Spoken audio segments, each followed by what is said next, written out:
Hello friends, आप देख रहे हैं शिवांश एजुकेशन हब के थ्रू केमिस्ट्री के वीडियोस और मैं हूं गुंजन कुमार। आज हम लोग देखेंगे एक्टिविटी सीरीज ऑफ मेटल्स के बारे में। इसी को हम लोग रिएक्टिविटी सीरीज ऑफ मेटल्स के नाम से भी जानते हैं। चलिए आगे देखते हैं ये एक्टिविटी सीरीज ऑफ मेटल या रिएक्टिविटी सीरीज ऑफ मेटल होता क्या है। तो ये एक टाइप का अरेंजमेंट है जिसमें जो सबसे ज़्यादा रिएक्टिव होता है वो ऊपर, जो सबसे कम रिएक्टिव हुआ वो नीचे। क्या लिखा है इसमें? The arrangement of metals in the decreasing order of their reactivity is called the activity और रिएक्टिविटी सीरीज ऑफ मेटल्स। वो अरेंजमेंट जिसमें कि मेटल्स को उनके रिएक्टिविटी के डिक्रीजिंग ऑर्डर में सजाया गया है, उसी सीरीज को नाम देते हैं हम लोग एक्टिविटी सीरीज या reactivity series of the metals. यहां मैंने आपको लिखा हुआ है sodium, potassium, calcium, magnesium, aluminium, zinc, iron, lead, hydrogen, copper, mercury, silver, platinum, gold. तो ये इतने। अब आप कहोगे क्या मेटल्स इतने ही हैं? नहीं, मेटल्स और भी हैं, लेकिन आपको जितने मेटल्स के कंपाउंड्स के बारे में जानना है वो इतने में से ही है, इसीलिए इतने ही एलिमेंट्स के बारे में बात करेंगे। उसमें से भी क्या है कि लास्ट के दो तो जानना भी नहीं है। प्लैटिनम और गोल्ड का कोई कंपाउंड देखा ही नहीं होगा अभी तक आप लोगों ने। खैर, जब नहीं देखा है तो अभी भी नहीं देखेंगे क्योंकि वो हायर स्टडी की बातें हैं। हम लोग आगे देखते हैं क्या कहा कि हाइड्रोजन और नॉन मेटल। अब आप इस सीरीज में देखते होंगे कि बीच में एक स्क्वायर ब्रैकेट में मैंने रखा हुआ हाइड्रोजन को, तो आपके मन में सवाल उठता होगा कि ऊपर हेडिंग दिया है मैंने एक्टिविटी सीरीज ऑफ मेटल्स, बीच में ये नॉन मेटल कहाँ से आ गया? तो ऐसा नहीं कि ये सिर्फ नॉन मेटल है, ये एक ऐसा एलिमेंट है जो अभी भी बहुत बड़े बड़े साइंटिस्ट को कन्फ्यूजन में कर रखा हुआ है। कभी ये पॉजिटिव दिखता है, कभी ये निगेटिव दिखता है। कैरेक्टर के हिसाब से इसका सिचुएशन के हिसाब से इसका कैरेक्टर बदल जाता है। इसीलिए इसका क्या है कि हाइड्रोजन और non metal has been included in this series. क्यों? क्योंकि it can form a positive ion. ये आपका पॉजिटिव आयन का फॉर्मेशन कर सकता है, इसीलिए इसको भी इस सीरीज में रखा गया है। और जो भी कंपैरिजन होता है वो हाइड्रोजन के रिस्पेक्ट में होता है। ठीक है। अब क्या मेन पॉइंट्स हैं इस एक्टिविटी सीरीज में? तो पहला जो पॉइंट है वो क्या लिखा है कि the electropositive character decreases on moving down the series. Electropositive character जो होता है, यानी कि इलेक्ट्रॉन लूज करने का जो कैरेक्टर होता है, उसके बारे में कहा कि जैसे जैसे नीचे आएंगे उसके लूज करने का जो कैरेक्टर है वो डिक्रीज कर जाएगा, यानी कि कैरेक्टर इसका खराब होता चला जाएगा। होता भी है, जैसे जैसे नीचे गिरोगे कैरेक्टर खराब होगा। अब देखिए, मैंने अभी क्या बताया कि जैसे जैसे हम लोग नीचे गिरते हैं ना तो कैरेक्टर खराब होता चला जाता है। यहाँ भी है, कैरेक्टर खराब हो रहा है क्योंकि जो सबसे ऊपर बहुत जल्दी रिएक्ट करता है, जो सबसे नीचे वो बहुत देरी से रिएक्ट करेगा।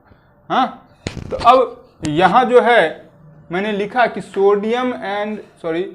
Potassium and sodium react with oxygen eight normal temperature.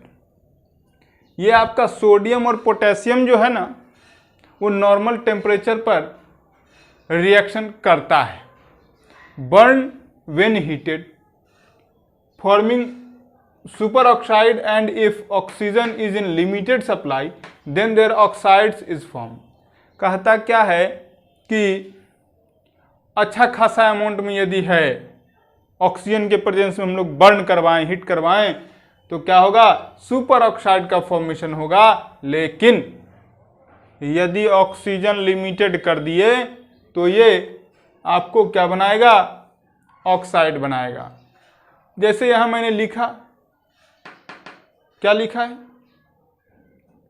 Potassium को ऑक्सीजन के साथ रिएक्ट करवाया तो ये सुपर ऑक्साइड बनाया। लेकिन इसी पोटेशियम को जब हमने लिमिटेड अमाउंट ऑफ ऑक्सीजन के साथ में रिएक्ट करवाया तो ये पोटेशियम ऑक्साइड का फॉर्मेशन हुआ। उसी तरीके से यदि हम कैल्शियम की बात कर लें तो कैल्शियम को ऑक्सीजन के प्रेजेंस में जब आप बर्न करवाओगे तो कैल्शियम ऑक्साइड मिलेगा, मैग्नीशियम को करवाओगे तो मैग्नीशियम ऑक्साइड मिलेगा। लेकिन मैंने कहा है अभी कि जैसे जैसे नीचे उतरेंगे कैरेक्टर खराब हो जाएगा एलिमेंट्स का। तो एल्युमिनियम को ऑक्सीजन के साथ जब रिएक्ट करवाते हैं तो ये ऑर्डिनरी टेम्परेचर पर भी रिएक्शन कर लेगा और क्या बनाएगा, Al2O3। अब आगे देखते हैं कि when the metal listed below from oxide it's form, जो नीचे के पोर्शन में है, नीचे से कहने का मतलब क्या कि एल्युमिनियम के जो नीचे है यानी कि जिंक, लेड और आयरन, जिंक, आयरन और लेड की बात करेंगे तो कहता है जिंक, आयरन और लेड जो है ऑक्सीजन के साथ रिएक्ट करके कब रिएक्ट करता है, तो स्ट्रॉन्ग हीटिंग के बाद, स्ट्रॉन्ग हीटिंग करना पड़ेगा आपको। हाँ, तो जब स्ट्रॉन्ग हीटिंग करना पड़ेगा तो यहां क्या है कि ये रिएक्शन आपको बैलेंस है या नहीं है। तो आई थिंक रिएक्शन बैलेंस नहीं है तो करना पड़ेगा। यहाँ ऑक्सीजन 2 है, यहाँ 1 है, तो ऑब्वियसली बैलेंस नहीं है तो 2 लगा दो। ठीक है, अब इसकी बात करेंगे तो यहाँ 2, यहाँ 4, तो क्या करना पड़ेगा, यहाँ 2 लगाओ। लेकिन आयरन यहाँ अकेला, वहाँ 3, तो यहाँ 3 लगाओ। तो इस तरह से क्या है कि आपका ये बैलेंस हुआ। इसके बाद लेड को ऑक्सीजन के साथ में जब स्ट्रॉन्ग हीटिंग करेंगे तो लेड ऑक्साइड बनाएगा।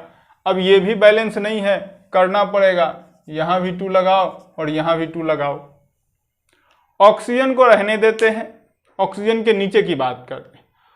कॉपर है, कॉपर जब ऑक्सीजन के साथ में हीट करोगे आप तो कॉपर ऑक्साइड मिलेगा। और कॉपर के 2 वैलेंसी 1 और 2, तो 1 जब होगा 2 जब होगा तो ये बनेगा। अब कॉपर को ऑक्सीजन के साथ में रिएक्ट करवाओ तो ये Cu2O बनाएगा, यहाँ कॉपर की वैलेंसी 1 होगी। मरकरी को ऑक्सीजन के साथ में जब आप रिएक्ट करवाओगे तो मरकरी का ऑक्साइड बनेगा, ये बैलेंस मैंने पहले से कर रखा है। सिल्वर, प्लैटिनम और गोल्ड की बात करेंगे तो सिल्वर, प्लैटिनम और गोल्ड जो है आपका स्ट्रॉन्ग करो, ऑर्डिनरी रखो या नॉर्मल टेम्परेचर दो, कुछ फर्क इसको नहीं पड़ेगा, यानी कि ये रिएक्शन नहीं करेगा।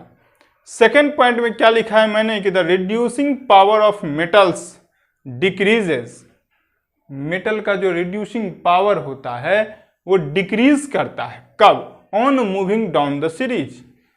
इस सीरीज में जैसे जैसे आप नीचे की तरफ जाओगे आपका रिड्यूसिंग पावर जो है मेटल का वो डिक्रीज करेगा।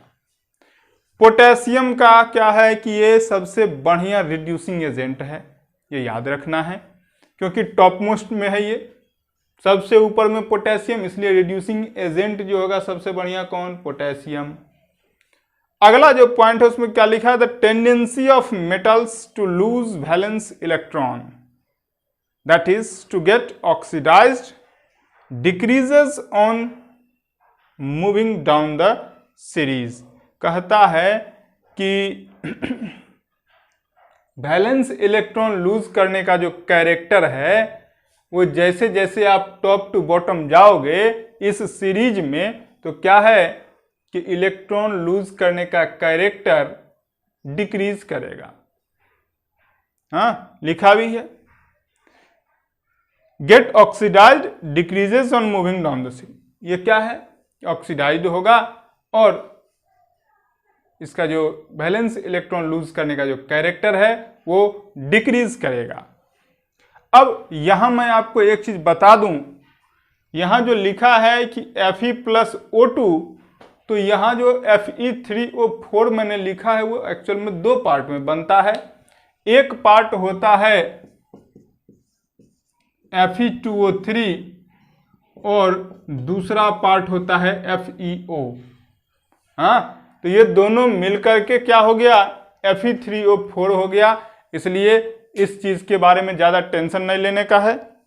अब देखिए बात करते हैं क्या कि the ability of the metals to reduce water to hydrogen decreases in passing down the series. जब इस एक्टिविटी सीरीज में डाउन द सीरीज जाते हैं तो कहता क्या है कि मेटल का जो वाटर में से हाइड्रोजन रिड्यूस कराने का जो कैरेक्टर है वो डिक्रीज करता है।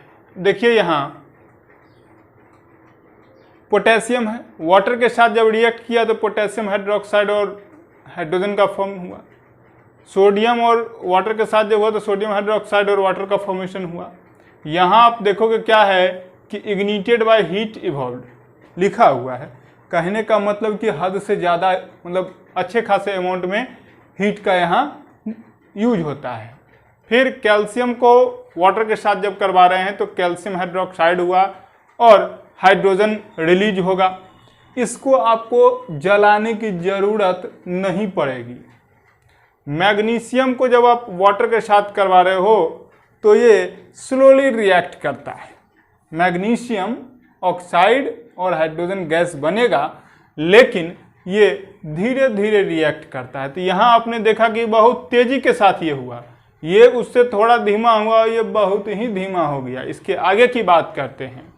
It reacts vigorously with the warm water and burns in steam. कहता क्या है कि अभी अभी जो ये हमने देखा ये तेजी के साथ रिएक्ट करेगा, लेकिन कब, गर्म पानी के साथ या स्टीम के साथ। अब एल्युमिनियम है हॉट फॉर्म में होगा, वाटर के साथ यानी कि स्टीम के साथ जब आप रिएक्ट करवा रहे हो तो ये एल्युमिनियम ऑक्साइड और हाइड्रोजन गैस बनेगा। जिंक की बात करेंगे, वाटर के साथ करवा रहे हैं सेम चीज यानी कि जिंक ऑक्साइड और हाइड्रोजन। आयरन की बात कर रहे हैं, रेड हॉट आयरन यानी कि मोल्टन स्टेट में होगा। इसको जब आप स्टीम से करवा रहे हो तो ये Fe3O4 और H2 का फॉर्मेशन होता है। नेक्स्ट पॉइंट क्या लिखा कि all the metals above hydrogen, hydrogen से ऊपर की बात कर रहा है, in the activity series reduce hydrogen ions from dilute HCl और H2SO4 and give out hydrogen. क्या लिखा कि हाइड्रोजन से ऊपर जो भी मेटल्स हैं ना वो HCl हो या H2SO4 हो, डाइल्यूट फॉर्म में होगा तो उसमें से हाइड्रोजन आयन को रिड्यूस करवा देते हैं। तो क्या उसके नीचे वाला नहीं करता है? नहीं करेगा। देखते हैं फिर क्या लिखा था, rate of reaction decreases on moving from potassium and lead. Potassium के साथ में वायलेंटली रिएक्ट करेगा और लेड के साथ में हार्डली रिएक्ट करेगा। लिखा क्या, पोटेशियम सोडियम की बात किए तो react explosively with dilute acid liberating hydrogen. Potassium और सोडियम जो है डाइल्यूट एसिड के साथ बहुत तेजी के साथ रिएक्ट करेगा और आपका साल्ट बनाएगा, साथ में हाइड्रोजन गैस निकलेगा यानी कि लिबरेट होगा। कैल्शियम की बात करें तो ये रिएक्ट तो करता है धीरे धीरे, हल्का मतलब बहुत ही कम वैगोरसली होता है तेजी के साथ में। कैल्शियम को जब आप HCl के साथ करवा रहे हो तो कैल्शियम क्लोराइड बना और हाइड्रोजन गैस बना। मैग्नीशियम की बात करते हैं तो मैग्नीशियम के लिए लिखा क्या है, react with dilute acids less vigorously liberating hydrogen. ये भी जो है मैग्नीशियम की तरह ही धीरे धीरे रिएक्ट करता है और हाइड्रोजन के साथ में हाइड्रोजन को रिलीज करता है। तो मैग्नीशियम जब HCl के साथ में रिएक्ट किया तो क्या बनाया, MgCl2 बनाया और H2O बनाया, H2 बनाया। एल्युमिनियम की बात करते हैं, due to great affinity towards oxygen. अब क्या है कि एल्युमिनियम भाई साहब जो है इनको ऑक्सीजन के साथ बहुत ही ज्यादा लगाव है। तो जब लगाव है तो दोनों एक ही जगह आएंगे। तो कहता है coating of oxide is formed with does not allow any further reaction with acid. कहता है कि एल्युमिनियम भाई साहब जो हैं इनको ऑक्सीजन के साथ बड़ा ही अच्छा मित्रता है, दोस्ती है, तो ये इसके ऊपर एक लेयर बना देता है, सुरक्षा कवच जिसको कह सकते हैं आप। हाँ, इसके ऊपर एक लेयर बना दिया। इससे होगा क्या कि एल्युमिनियम से एसिड का रिएक्शन नहीं हो सकता है जब तक कि वो ऑक्साइड का लेयर जो था नहीं हट जाए। आगे बात करते हैं जिंक की। तो जिंक को जब आप HCl के साथ रिएक्ट करवाओगे तो क्या मिलेगा, ZnCl2 और H2। आयरन को जब आप करवाओगे HCl के साथ तो FeCl2 और H2 बनेगा। लेड की बात करते हैं तो lead react with conc HCl to liberate hydrogen. Lead भाई साहब का अलगे कहानी, डाइल्यूट के साथ में रिएक्शन नहीं करेंगे, इनको कंसंट्रेटेड HCl चाहिए। तो जब कंसंट्रेटेड HCl चाहिए तो क्या दूसरा कोई टाइप का रिएक्शन होगा? ऐसा नहीं होगा। यहाँ भी जो है ये PbCl2 और H2 का ही फॉर्मेशन होगा। रही बात हाइड्रोजन से नीचे वाले की, copper, mercury, silver, platinum, gold, तो इसके लिए लिखा है कि do not produce hydrogen on reaction with dilute और कंसंट्रेटेड एसिड। कहने का मतलब ये हुआ कि डाइल्यूट हो या कंसंट्रेटेड एसिड हो, हाइड्रोजन से नीचे जो भी एक्टिविटी सीरीज में हैं वो हाइड्रोजन को कैसे रिप्लेस करवा सकता है? हाइड्रोजन आयन रिलीज कैसे करवाएगा? मजबूत वाला जो है कम वाले को तोड़ता है। कभी आपने सुना है कि कम मजबूत जो होगा वो ज्यादा मजबूत वाले को तोड़ सके? नहीं तोड़ सकता है। तो वही चीज यहां भी है, hydrogen is more reactive than these elements.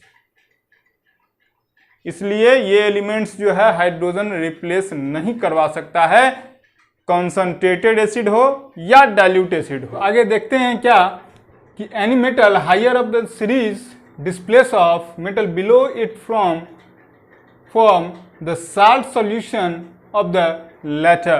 कहता है क्या कि जो ऊपर के पार्ट में है इस एक्टिविटी सीरीज में वो अपने से नीचे वाले के साल्ट सॉल्यूशन में से डिस्प्लेसमेंट करवाता है। कहने का मतलब ये कि जो ऊपर का है वो यदि अकेला है और नीचे वाला कोई कंपाउंड के फॉर्म में है तो उसको वो तोड़ने का काम करेगा, और जितना ज़्यादा का डिफरेंस होगा दोनों के बीच के पोजीशंस का उतने ही तेजी के साथ रिएक्शन होगा। यहाँ मैं आपको बता दूं कि जो ज़्यादा मजबूत होता है वो कमज़ोर जो होगा उसे क्या करेगा, सताता है। तो वही यहाँ भी है।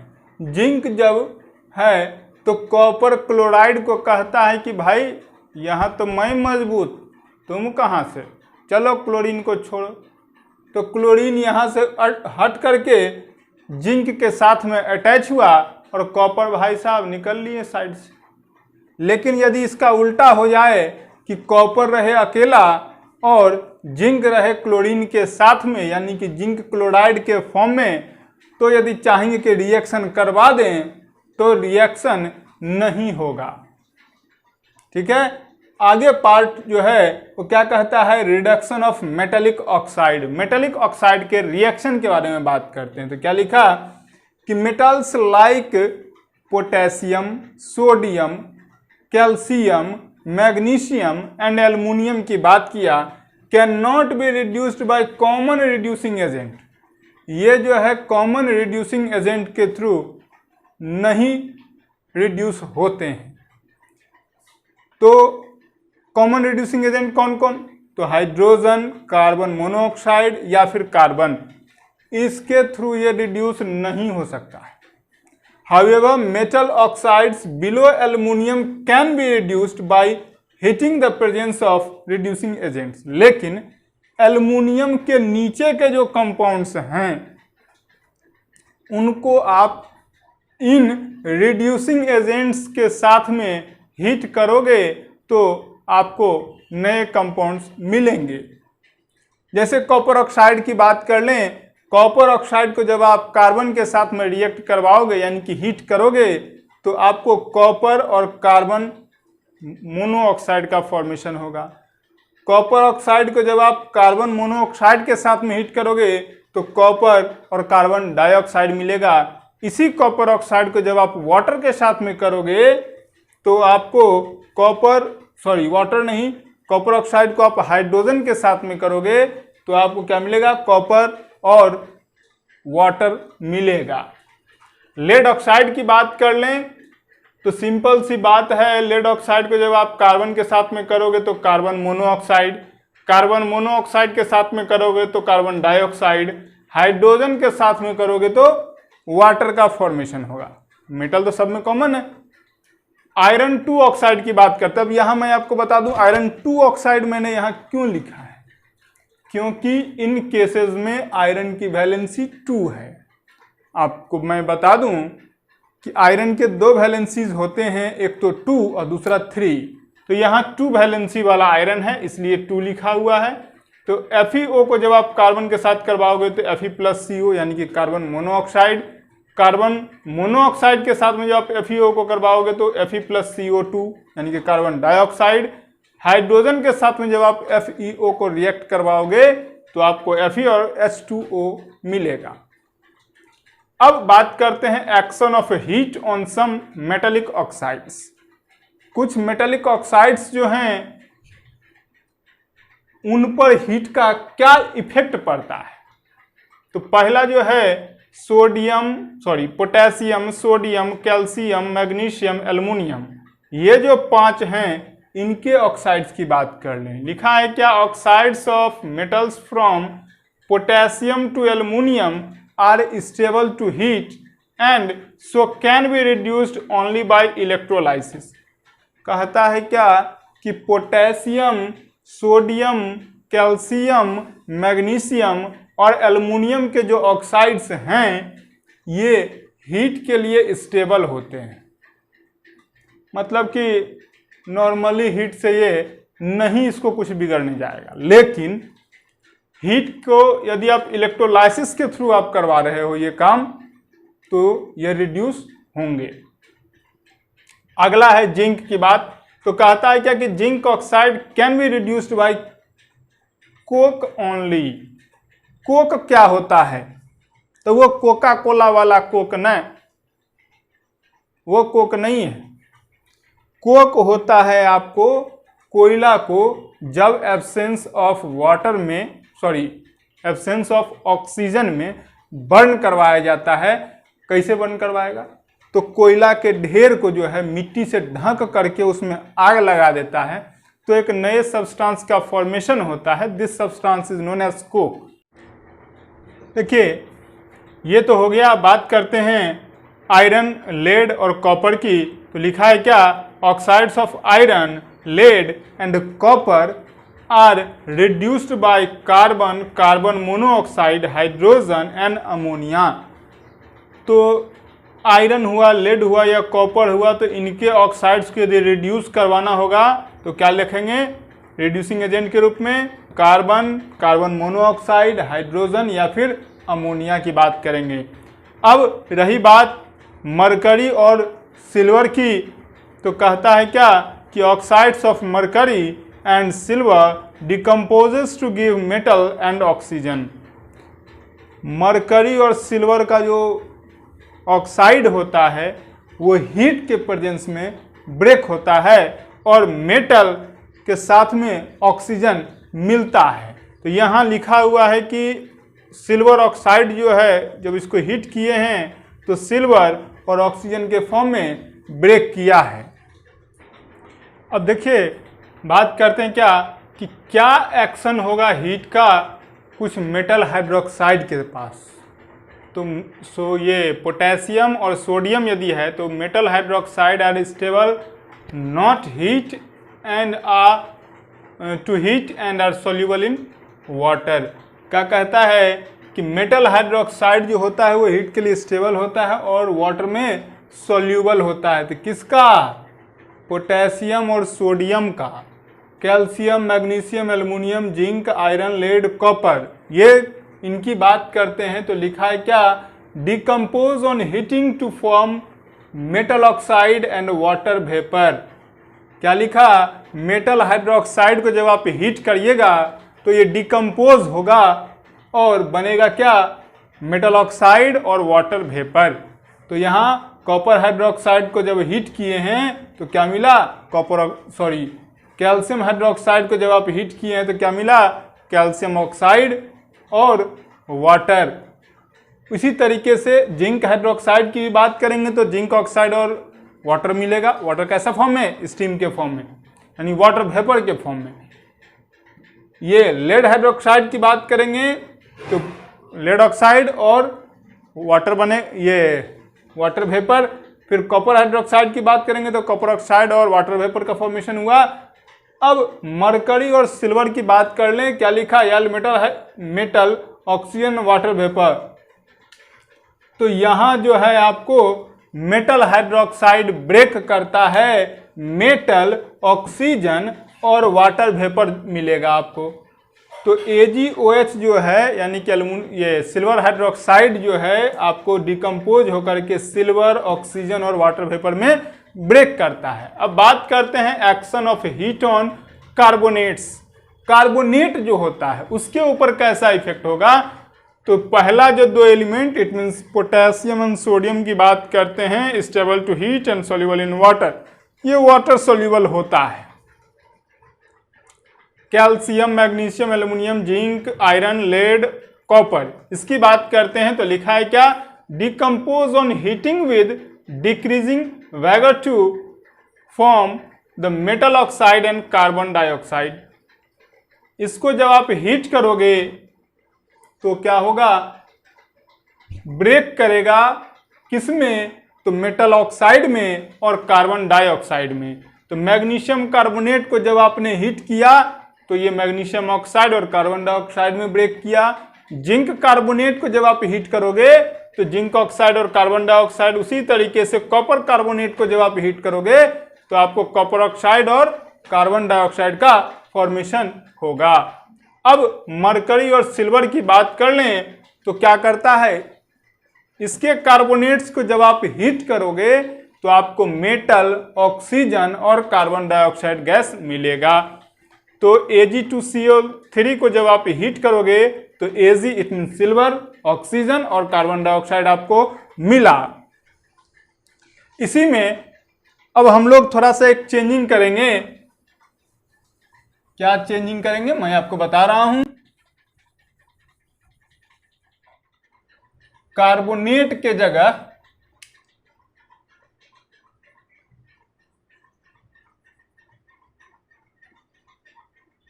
मेटालिक, चलिए आगे बात करते हैं यहां पर action of heat on some metallic nitrates. Metallic nitrates के ऊपर क्या इफेक्ट पड़ता है। मेटालिक नाइट्रेट को जब आप हीट करते हो तो क्या होता है कि metal nitrates and oxygen are formed. अब यहाँ पर KNO3 था तो ये KNO2 बना और ऑक्सीजन बना। Calcium, magnesium, aluminium, zinc, iron, lead और कॉपर की बात करते हैं, decompose on heating to form the metal oxide, nitrogen dioxide and oxygen. क्या कहा कि कैल्शियम से लेकर के कॉपर तक के जो एलिमेंट्स हैं इनके मेटल नाइट्रेट को जब आप हीट करते हैं तो क्या बनता है, मेटल ऑक्साइड बनेगा, नाइट्रोजन डाइऑक्साइड बनेगा और ऑक्सीजन बनेगा। जैसा कि आप यहाँ देख रहे हैं कि कैल्शियम के साथ में जब आप कैल्शियम नाइट्रेट को जब आप हीट करोगे तो कैल्शियम ऑक्साइड, नाइट्रोजन डाइऑक्साइड और ऑक्सीजन मिला है। जिंक के साथ में भी सेम चीज है, जिंक ऑक्साइड, ये नाइट्रोजन डाइऑक्साइड और ऑक्सीजन मिला। Lead oxide, nitrogen dioxide, oxygen मिला। कॉपर ऑक्साइड, नाइट्रोजन डाइऑक्साइड और ऑक्सीजन मिला है। ये आपका मरकरी और सिल्वर की बात करते हैं तो क्या लिखा है, forms metal, nitrogen dioxide and oxygen. क्या कहता है कि मेटल बनेगा, नाइट्रोजन डाइऑक्साइड बनेगा और ऑक्सीजन बनेगा। तो सिल्वर नाइट्रेट को जब आप हीट करते हो तो AgNO2 और O2 का फॉर्मेशन होता है। अब इस टॉपिक के लास्ट में एक चीज़ मैं आपको बता दूं, बहुत से स्टूडेंट्स को ये प्रॉब्लम होता है कि सर ये आपने रिएक्टिविटी सीरीज बता तो दिया, इतना लंबा सीरीज है सर, याद कैसे होगा? तो उसके लिए मैं आपको एक ट्रिक देता हूं, उस ट्रिक के थ्रू आप याद करोगे तो आपको याद हो जाएगा। जैसा कि आप यहाँ लिखा देख रहे हैं, potassium, sodium, calcium, magnesium, aluminium, zinc, iron, lead, hydrogen, copper, mercury, silver, platinum और गोल्ड की बात है। तो आप यहाँ देखो हिंदी में, काशीनाथ का मैनेजर आलू जरा फीका सरा ऐसन होता है। आपको आयरन और लेड के बीच में मैंने नहीं लिखा है क्योंकि इसके कंपाउंड्स आपको बहुत कम पढ़ने हैं, इसलिए मैंने नहीं लिखा है। आप लिख लीजिएगा उस चीज़ को। तो आयरन और लेड के बीच में ऐसन यानी कि टीन। तो यहाँ क्या है, काशीनाथ का मैनेजर आलू जरा फीका सरा पकाता ही क्यों है? नहीं आया समझ में? इसको ऐसे याद करेंगे कि काशीनाथ का मैनेजर आलू जरा फीका ही क्यों पकाता है। क्या लिखा? काशीनाथ का मैनेजर आलू जरा फीका सरा पकाता ही क्यों है? नहीं खाने का मैंने मत पकाओ, कम से कम सरा फीका तो मत पकाओ। इसको ऐसे याद रखना है। और आप लोग शेयर नहीं कर रहे हैं, शेयर कीजिए ताकि दूसरे लोगों तक भी ये नॉलेज पहुंचे। लाइक करिए और जो लोग नए देख रहे हैं वो सब्सक्राइब कीजिए।